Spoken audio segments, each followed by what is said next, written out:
মই আজি আমৰ আচাৰ বনাবলৈ লৈছোঁ। আমখিনি পকা, বৰ কেঁচা নহয়। পকা আমখিনিকে এনেকৈ আচাৰ বনাব লৈছোঁ। মানে মই নিমখত তিয়াই থোৱা নাই। আমখিনি নিমখ হালধি সানি এদিন নহয় 2 দিন ৰ'দত দিব লাগিব। 2 দিন মই আমখিনি ৰ'দত দিলোঁ। এতিয়া আমখিনি শুকাই গ'ল। এতিয়া মই আচাৰ বনাবৰ কাৰণে ৰেডি হৈ গৈছে। এতিয়া মই আচাৰ বনাম আমখিনি। আৰু এইখিনি আজোৱাইন লৈছোঁ, আৰু এইখিনি চফ গুটি, আৰু এইটো সৰিয়হ, বগা সৰিয়হ, আৰু এইটো ধনিয়া গুটি, আৰু অলপমান পাঁচফোৰণ লৈ লৈছোঁ। বেছি নাভাজোঁ, অলপ ভাজি ল'লে গোন্ধটো ভাল হ'ব।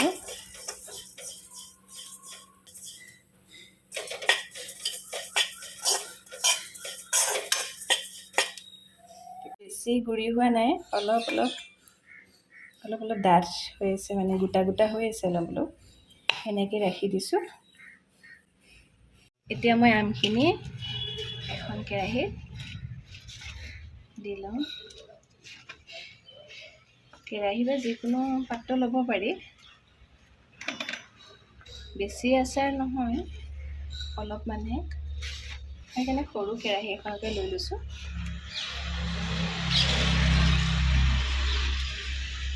ইয়াত মই পিচি লোৱা ধনিয়া, জিৰা এইখিনি দি দিছোঁ।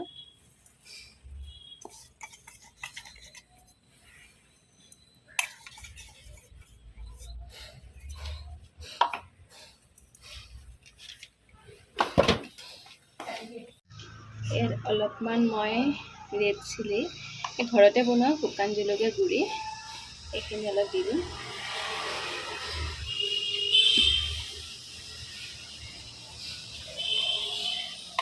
নিমখ দিছিলোঁ, কিন্তু কম হ'ব পাৰে, অলপ নিমখ দি দিম।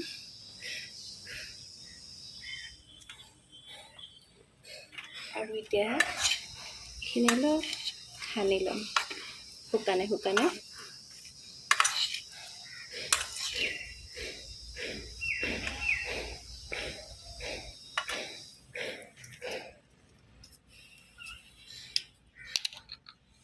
ইয়াতে মই 2 চামুচ ভিনেগাৰ দিম।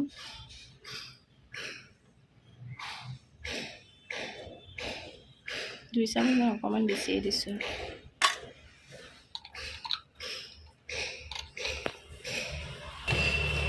আৰু মই অলপমান তেল দিম, বেছি তেল নিদিওঁ।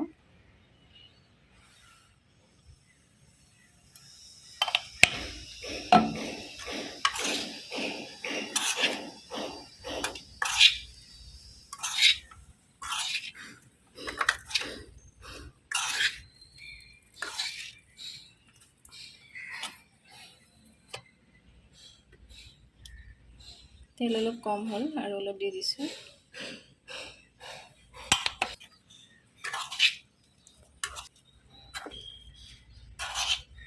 তো ভালকৈ সানিবলৈ হ'লে হাতেৰেই সানি দিওঁ।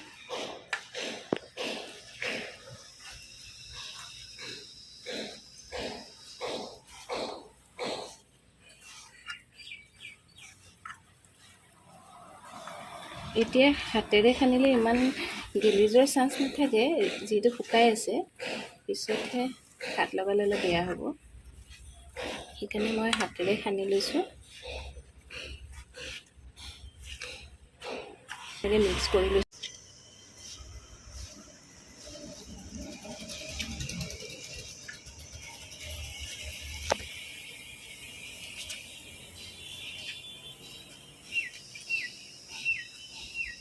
আৰু এইখিনি মিক্স কৰি লৈ এতিয়া মই আজি ৰাতিটো এই কেৰাহীখনতে থৈ দিম ঢাকি।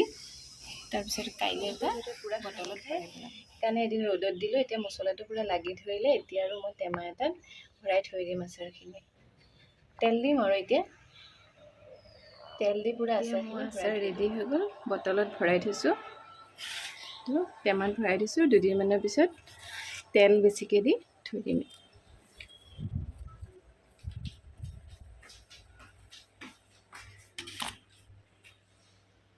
এই আচাৰ ৰেডি।